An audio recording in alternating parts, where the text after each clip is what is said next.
What's up, guys? I'm Joe. Today I'm talking about the new Arctic Monkeys album, Tranquility Base Hotel and Casino.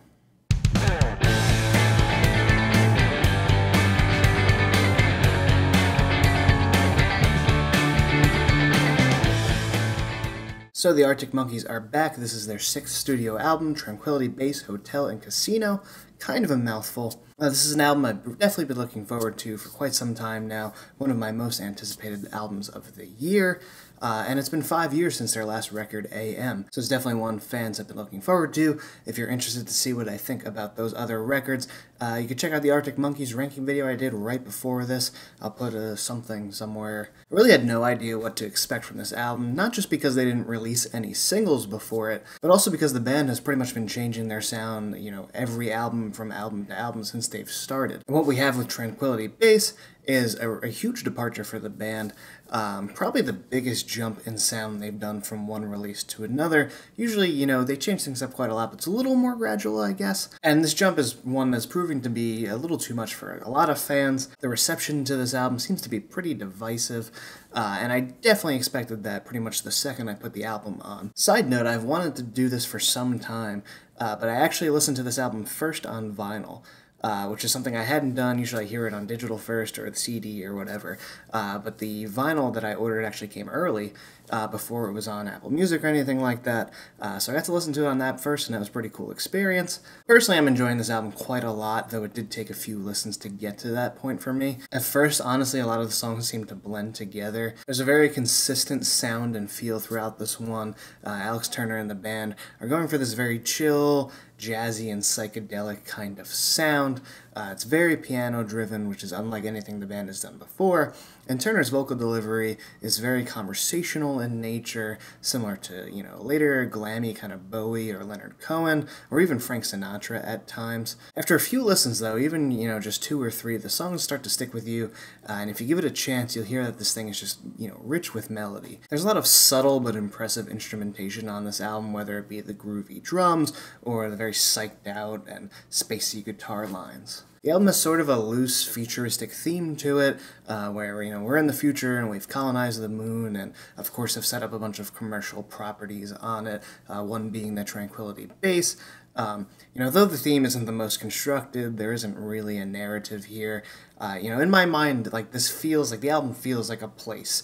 It's got a Hotel California kind of vibe to it, where, all the songs, really can take place here, and even though, the theme, like I said, isn't, the most, spelled out or the most well thought out or delivered in a certain of narrative way, I just think, musically, because of the feel of it, it feels like you're in this environment. It feels like the music helps create this environment. And really, that jazzy kind of sound to a lot of these instrumentals, personally for me, whether it's intentional or not, when I hear this album, I picture the Arctic Monkeys as the in-house band at this hotel. And, any sort of comment or story going on is also going on, in tandem with that. Though, I would admit that, that takes sort of a jump. The lyrics don't spell out any sort of real story here. So how much you want to dive into this thing, I guess just depends on person to person. For me, it kind of works on creating this vibe. But, I could see if it doesn't really work because, like I said, the lyrics don't go particularly deep with any of the futuristic or sci-fi themes. The album starts with Star Treatment, which I think does a, probably better job than a lot of the songs lyrically to really paint a picture. I like the idea of Alex Turner as a sort of washed-up rock star stuck in a residency at the Tranquility Base Hotel. I think because of the kind of look the band has lately with, the suits and the beards and, this jazzy, piano-driven sound, that people may be taking this thing a little too seriously for what it's meant to be. I think there's a lot of subtle humor here that I like, and that's similar to some of their lyrics in the past.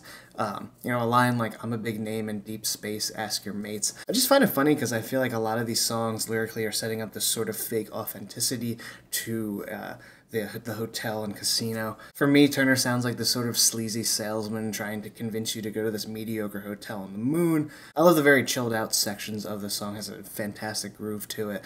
The backing vocals really help with that vibe a lot. And those lyrical themes I mentioned continue on songs such as 4 out of 5 and the title track.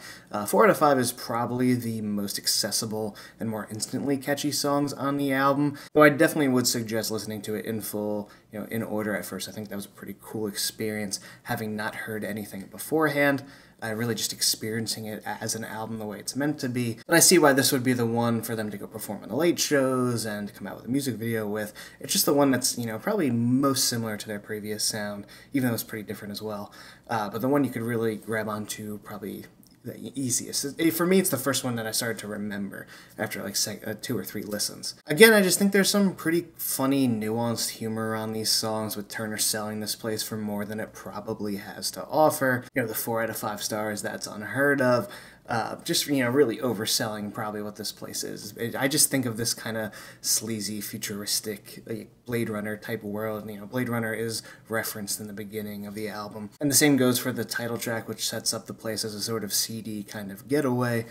Musically, I really like these songs. I think there's a lot of groove to them.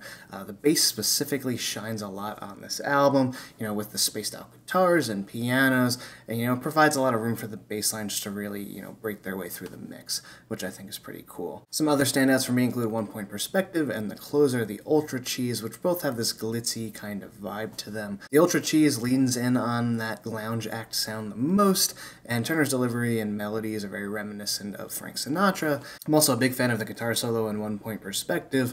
A lot of people, I feel like, are saying there's not a lot of guitar on this album. It's definitely not at the forefront, but I think it's definitely there in a bunch of these songs. And, it just has a lot to offer, like, melodically, I think. The guitar serves more to build the mix and build the sound rather than to really take the forefront. Plus, on this song, when the strings come in, I feel like it really makes that solo soar, and it makes the song really rise up. And a lot of people are saying that this should be, like, a solo album for Turner, and I just find that kind of weird, though I know that not every band member played on every song on this album. They all performed on here. As I was sort of saying about the guitar, the performances from the band here I think are really good. They're understated and they're kind of restrained, but I think the musicianship kind of shines through that. She Looks Like Fun kind of breaks things up with a little bit more energy. It has a White Stripes feel, or rather, Jack White's solo stuff, with those explosive choruses, and it also employs that sort of laid-back vibe that most of the album does in the verses. I think Turner's kind of crooning vocal works best on the world's first ever monster truck front flip. That's a mouthful, and I can't believe I got that right on the first try. Those laid-back sections with him singing over all of these backing vocals really hits perfectly for me, and it's very Beatles-esque, which I think is pretty cool. Though I'd honestly say I do like every track on here. I think some of the weaker moments come with Golden Trunks and Bat Phone. Personally, I think Golden Trunks could have worked better as just a piano piece without that very dissonant guitar line on top of it. I like, in the background what's going on with the piano, especially when the song switches into its more chorus-based section. And while I love the instrumentals on Bat Phone, again, just killer grooves to it and some weird spacey keyboards and guitars, I think this is the most difficult when it comes to latching on to like a memorable melody from Alex Turner on the vocals. While I said some of the vocals on the album are kind of conversational in nature, this is the one that definitely pushes that the most. And I think that leaves American Sports and Science Fiction, which both have a cool jazzy feel in the drums, which I think is cool. I love how American Sports comes right out of One Point Perspective. It goes right into it. The first time I heard the album, I didn't even realize that it had switched, which I really liked. The track builds up to this great kind of soaring guitar lead as well. And Science Fiction plays on some of those futuristic themes a little bit, and it's got some really cool, weird, future-y sounding keyboards on it, which I think is pretty cool. So yeah, overall, I'm enjoying this album, though, I would understand that it's not for everybody, especially coming off of AM, which, was so commercially, critically successful, and had some pretty, big, catchy, hooky songs, guitar-driven at times. This is quite the departure from that, and if you had jumped on board the Arctic Monkeys train with AM, this is probably not what you're expecting. Though even like the older fans that realize that they change all the time, are probably surprised by the sound as well. Though I would definitely recommend, giving this album a chance, listening to it at least a couple times before making a final decision on it. It's one that definitely grew on me with each listen. So conveniently, I'm feeling a 4 out of 5 for this one. Let me know what you think of the album in the comments, whether I'm right, whether I'm wrong. And as always, don't forget to subscribe. Thank you so much for watching, and I'll see you all next time.